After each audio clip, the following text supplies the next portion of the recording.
This video is sponsored by Maska Products. What I like about Pocket Hole Joinery is if you can build something like this, which is very easy, you can build most anything because the same principles apply. And so we're going to build or recreate this table. It's extremely easy, and I'll have plans available if you need step-by-step instructions. So first thing we're going to do is I've cut some 1x4s down at 8 inches long. These are just common spruce 1x4s. You can find them at most any home store. And that's what this is made out of. I built this table probably 4 or 5 years ago.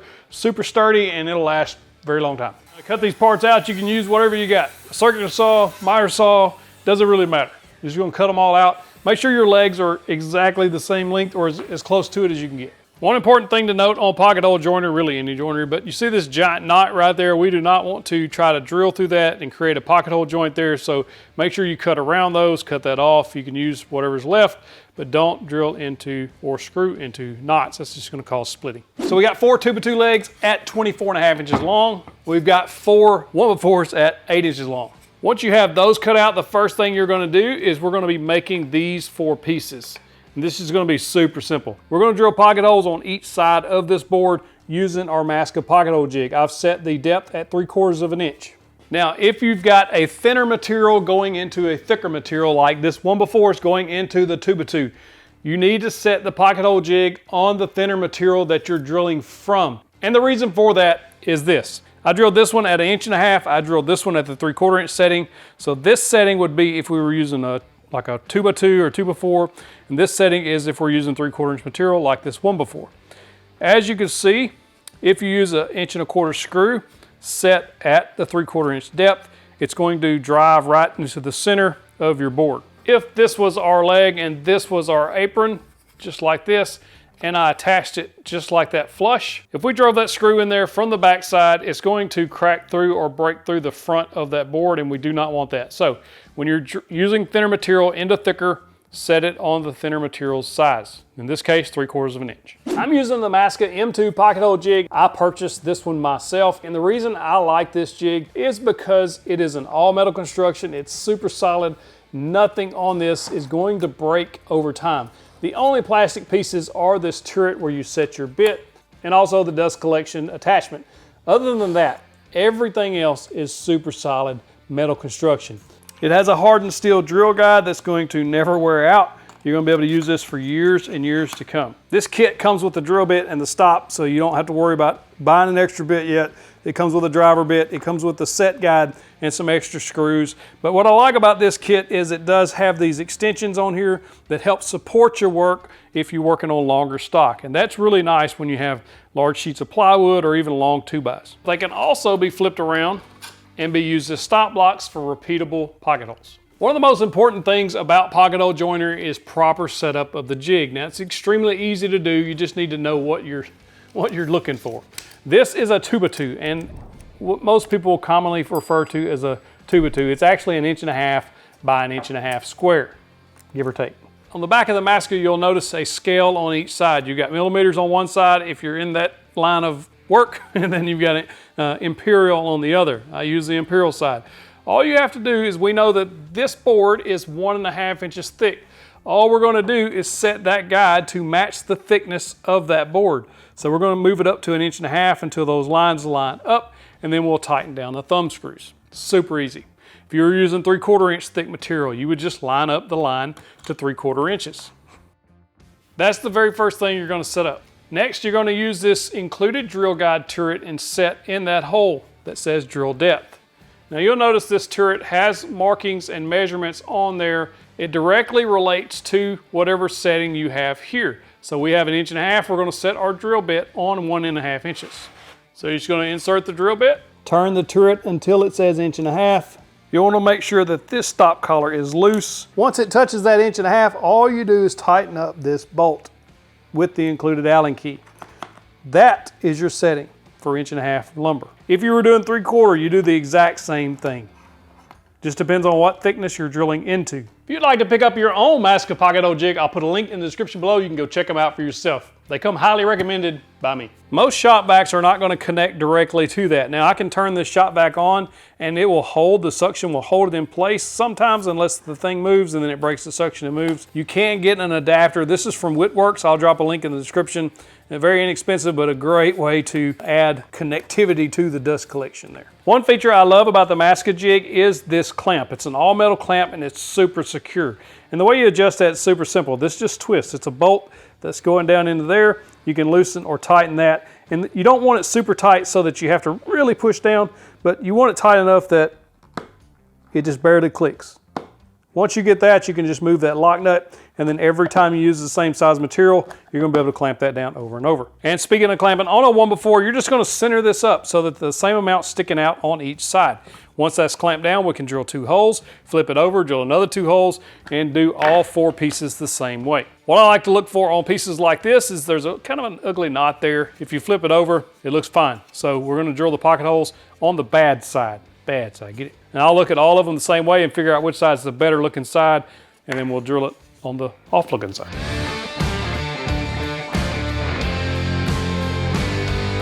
Now we have the 4 legs, we have the 4 top aprons. Now we need to work on the bottom 4 aprons. All I'm going to do is take a piece of the 1x4 and rip 1.5 inch strips.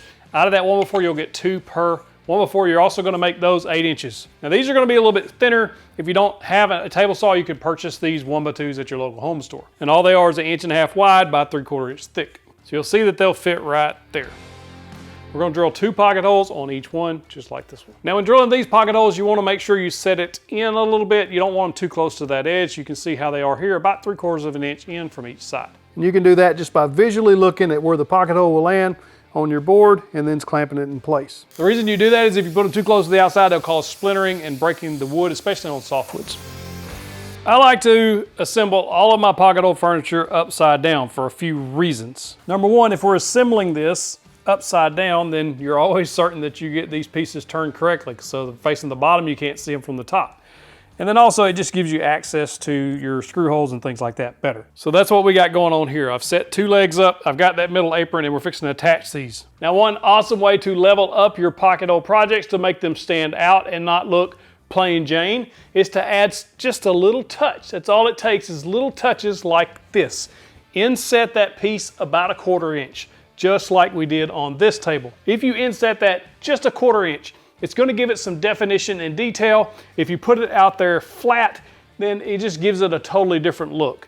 And that kind of stuff it just sets it apart from most things that beginners make. So that's a good way to just kind of set yourself apart in your local area. Now, if you like the flat look, you can certainly do that as well. Now, when using pocket holes to make a piece of furniture, I always use wood glue. This is Type Bond 3. It doesn't take a lot, just it's going to help with the strength of it though.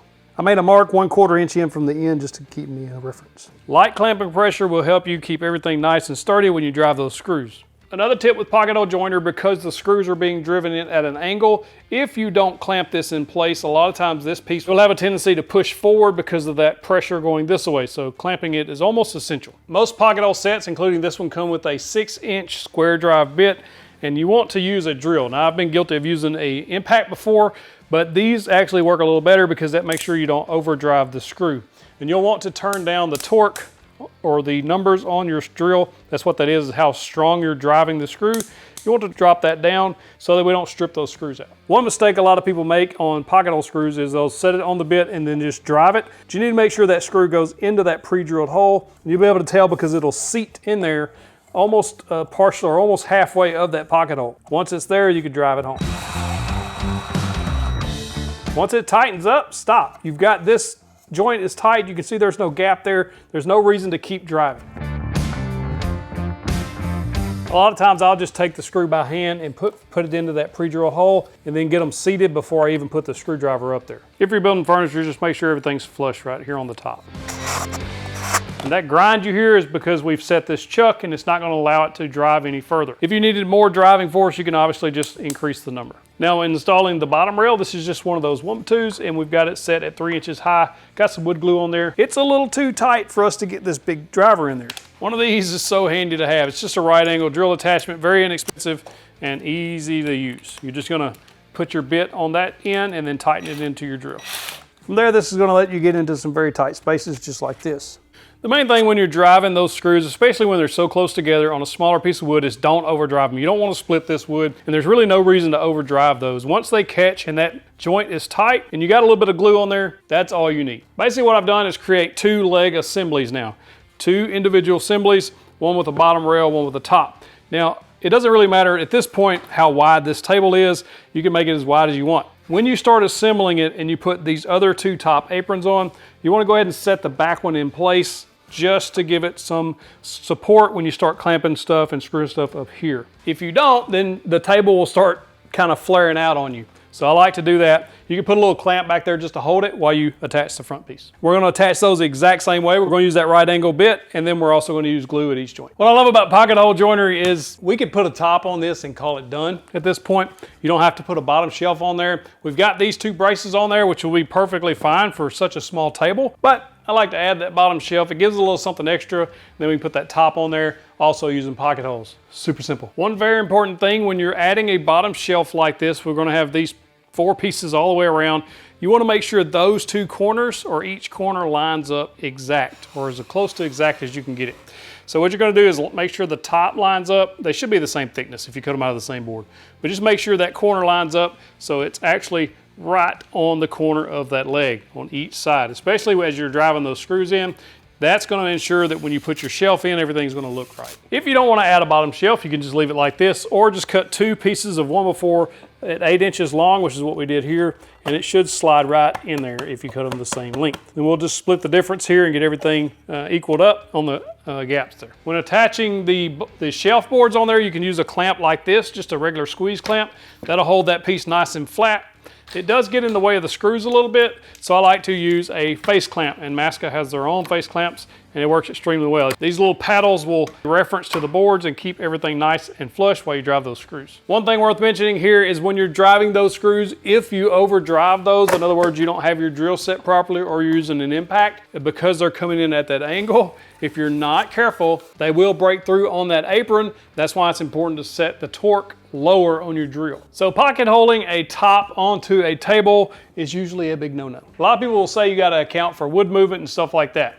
While that's true in most cases, in something like this, it's so small, the wood movement is going to be so minimal, it really doesn't matter in my opinion. It's just like pocket holing that in the bottom. There is literally nowhere for the wood to move. It's not going anywhere. It's not going to break. It's not going to bust. Like I said, this table here is probably 5 or 6 years old. Never had an issue with it. Same thing with the top. We're going to take a piece of 2x material.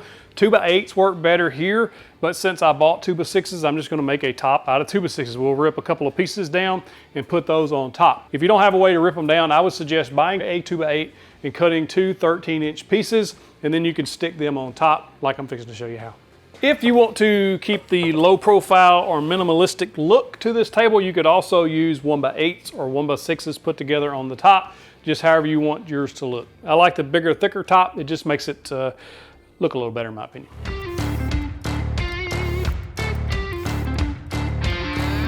All right, so now we're going to assemble this tabletop with pocket screws, and we're going to just set our jig on 1.5 inches, and then we're going to set the bit at 1.5 inches. Very important you don't forget this part. Then we're going to use that little turret there, set that on 1.5 inches, then we'll set our stop collar right there. Now I'm just going to drill those pocket holes with that setting at 1.5 inches on both the bit and the jig. What I like about this jig is the fact that it has these work supports. As you can see, you can adjust those any which way you want, and it supports that piece so that it doesn't tilt and make your pocket holes off. Now for assembly, we're just going to use a little bit of wood glue and then pocket hole screw those in with 2.5-inch screws. How do you know what size screws to use on what size boards? Well, I have a guide for you. I'll link that in the description below. If you ever need to know, you can reference that guide. Now you could absolutely just glue this up and clamp it in place and then let that dry. But what I always like to do, especially if I'm building a lot of these at a time, you don't want to wait on the glue to dry. So that's where the pocket holes come in, because they basically act as a clamp until the glue dries. If you'd like to see a full tutorial on how to build a tabletop like this out of wood with pocket holes, I will put a link at the end of this video as well as in the video description. You can go check that out for yourself. It'll tell you how to get these seams really nice and tight, as well as how to pocket hole them if they're really big. I learned a very long time ago that this is a true asset in pocket hole joinery because it allows you to clamp those tabletops together, keeps those nice and flush, and will help reduce the amount of sanding you have to do later, especially if those pieces shift when they're joining and then you have to sand that lip down. All right, now all we gotta do is put the top on, and pretty much much we're done unless you want to paint and or stain this. I just like to center this up on the top. It should be about 1 inch overhang if you built it like I did. Now, this is where we get into a little controversy, because a lot of people think that if we screw these together here or screw this frame to that tabletop, that it's going to cause that tabletop to split because of wood movement later, because it will not allow for that top to expand and contract. My argument on that is there's very little wood here to actually expand and contract. Now, if we had a very large or wide tabletop, I think it'd be a lot different. But in this application, I really see zero reason why you can't. Again, I've done this multiple times on multiple pieces of furniture and tabletops that are small like this and have never had an issue. Now, I'm not saying it won't ever come back to bite me, but for the most part, 7 years, 6, 7 years to doing this, built dozens of these type tables, never had an issue. Just want to make sure you center everything up and it's square. You just don't want it to look wampa-jawed. So to make this a little more finished looking, I would actually take an 1/8 inch roundover bit on a router. These are very inexpensive as far as the bit goes, and it makes a lot of difference because it's going to do a couple of things. Number one, it's going to put a rounded edge or takes that sharp edge off the top, as well as if you use it on the bottom of the legs, it'll prevent the bottom of those legs from splintering over time as people move this table around. If you don't have a rounder, just use your sander to knock that sharp edge off. You're going to do the same thing on the legs on all 4 corners, and that also helps the paint stick to those edges. If you're painting a solid color on a very sharp edge like that, that's the first place it's going to chip and wear. If you can round that over slightly, that's going to help that wear better over time. If you built this and your table is wobbly, it's wampy-jawed, it ain't sitting up right, the reason is one or more of those legs are too long. All you have to do is set it on a flat surface, figure out where it's rocking. Let me use this little piece to simulate that leg is too long. We're going to put something under it. So now you can see that the table is rocking side to side. What you're looking for is the 2 that's coming off the ground. You know that those 2 aren't the long legs. It's the ones that are touching. So you just pick one and shave a little off until it sits flat. Once you can build this little table and apply the principles that I showed you today, you'll be able to build multiple different types of pocket hole projects. And some of my favorite include our outdoor sectional, by far one of the most popular pocket hole projects to date, as well as our dining tables, end tables, anything that you've seen us build on this channel. All the principles you saw me put to use here will work on our furniture builds. That's what I love about pocket holes, because they just make it so approachable for beginners and DIYers to build awesome projects. This is the table we just built, right? A lot of people say pocket holes aren't strong enough. I weigh 200 pounds, sometimes 205, depending on if I eat cake or not. This thing is more than sturdy to act as a stool. I would have no problem with this. Now, who's going to put 200 pounds on a small side table? Most people are not. This will hold most anything that you're going to use it for, as an end table, as a nightstand, putting a clock on it, setting a cup of coffee on it, setting your cold one on it at night. It's just not going to fail on you for those type purposes. There's really no reason to be concerned about the strength of a pocket hole joint when it's used in these type applications for these purposes. And with these tips and tricks I showed you on the Pocket Hole Jig, you'll be able to create a ton of different stuff.